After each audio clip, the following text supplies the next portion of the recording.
Well, I've just been to this convenience store to get myself a drink and a snack. It's all wrapped in plastic. There's not just the drink bottle, the inevitable straw. There's a little package of bananas here, all wrapped in plastic. And believe it or not, a peeled boiled egg, beautifully sealed in plastic, all of it inside a plastic bag. And quite often they'll even double that up and put it in another plastic bag. This really is a plastic country, and that's partly because, well, Bangkok is a very fast-moving, fast-paced city where people live off food from the street. They're very concerned about hygiene. Everything gets wrapped in plastic. People live off convenience stores as well. They buy ready-packed food.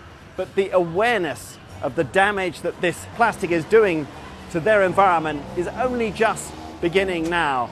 There are just mountains of this stuff. 70 billion plastic bags every year bought by Thais and inevitably thrown away. Now, recently we've had a whale that was washed up on the coast in southern Thailand with 80 plastic bags inside it. The sea life often mistakes these for jellyfish. That whale died shortly afterwards. There's also been turtles with plastic wrapped around their shells or straws jammed through their nostrils.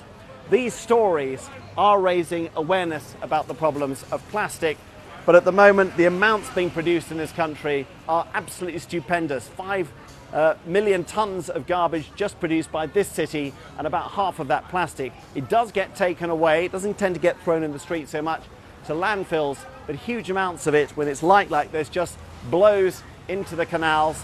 Waste management is not something that Thailand has invested much in. People living in this city pay very little for their waste disposal, and inevitably huge amounts of this plastic ends up in the sea, with very little government action so far to change it. If you go to the supermarkets, it's very common to see people double, even triple bagging their shopping.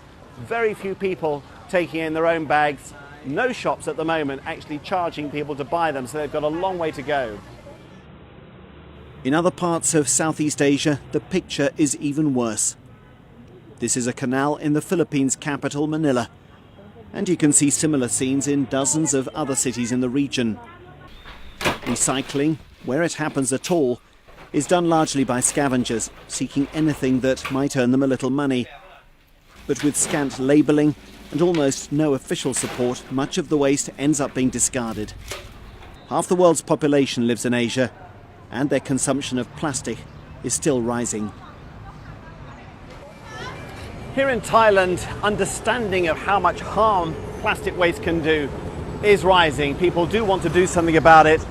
In the rest of the region, that awareness is a great deal more limited. The problem is that people's lifestyles are so wrapped up in plastic packaging, and until the government changes regulations, until the businesses actually have incentives to deter people from using plastic, it's going to be very difficult to persuade people to change their plastic-bound habits.